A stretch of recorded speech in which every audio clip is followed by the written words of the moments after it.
ہر بندہ ہم میں سے اپنے طور پہ سوچے،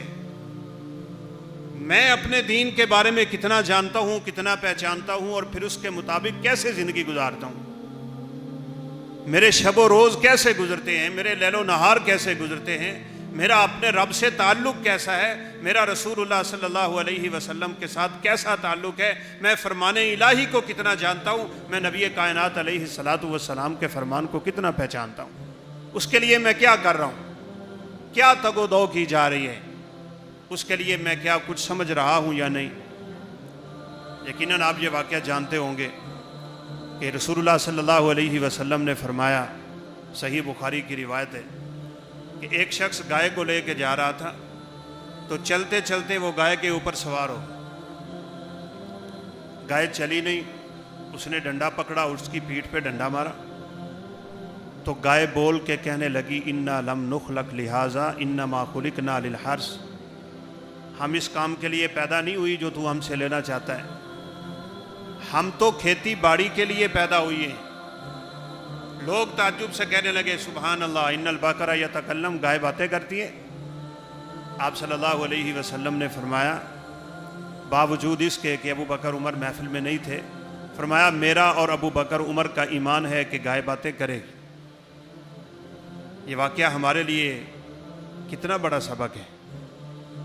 گائے اپنی زندگی کے مقصد کو جانتی ہے، آج میں اور آپ اپنے زندگی کے مقصد کو ہی بھلائے بیٹھے۔ اس نے گائے ہو کے کہا میں اس مقصد کے لیے پیدا نہیں ہوئی، وہ جانور ہے، وہ عقل سے عاری ہے، لیکن اس کے باوجود وہ سمجھتا ہے، جانتا ہے، پہچانتا ہے کہ میری زندگی کا مقصد کیا ہے۔ میرے مسلمان بھائیوں، کیا ہم بھی جانتے ہیں کہ ہماری زندگی کا مقصد کیا ہے؟ اور پھر اس مقصد کو پانے کے لیے ہماری تگ و دو کیا ہے؟ ہم کس طرف محنت کر رہے ہیں اور ہمیں کس طرف محنت کرنی چاہیے؟ یہ ذلتیں، یہ رسوائیاں، یہ مسلمانوں کا خون سفید ہونا اور ان کے خون کی قیمت کا ختم ہو جانا، یہ یقیناً اس کی بنیادی وجہ یہ ہے کہ آج مسلمان اپنے رب کے دین کو چھوڑ رہے ہیں۔ رسول اللہ صلی اللہ علیہ وسلم بدر کے میدان میں، آج ہم سب لوگ سوشل میڈیا سے واقف ہیں، ہم فیس بک پہ دیکھتے ہیں، ہم واٹس ایپ پہ دیکھتے ہیں، ہم یوٹیوب پہ دیکھتے ہیں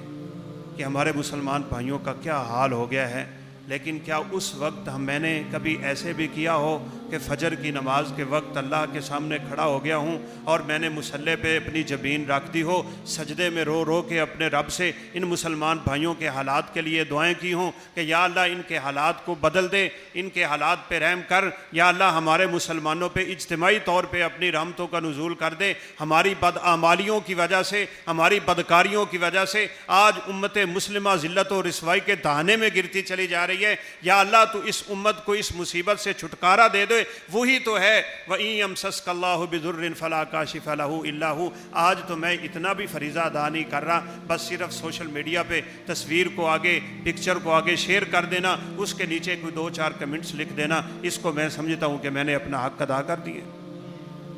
میری اور آپ کی ذمہ داری ہے، میں کچھ نہیں کر سکتا، وہ حکومتوں کا کام ہے فوجوں کو بھیجنا اور بین الاقوامی تعلقات کے اوپر معاملات پہ ڈیل کرنا، لیکن میں جو کر سکتا ہوں مجھے وہ کرنا چاہیے۔ میری سب سے پہلی ذمہ داری یہ بنتی ہے کہ میں اپنے گناہوں کی زندگی سے توبہ کر لوں اور یہ سمجھوں کہ میرے گناہوں کی بدولت میرے مسلمان بھائیوں پہ ظلم ہوتا ہے۔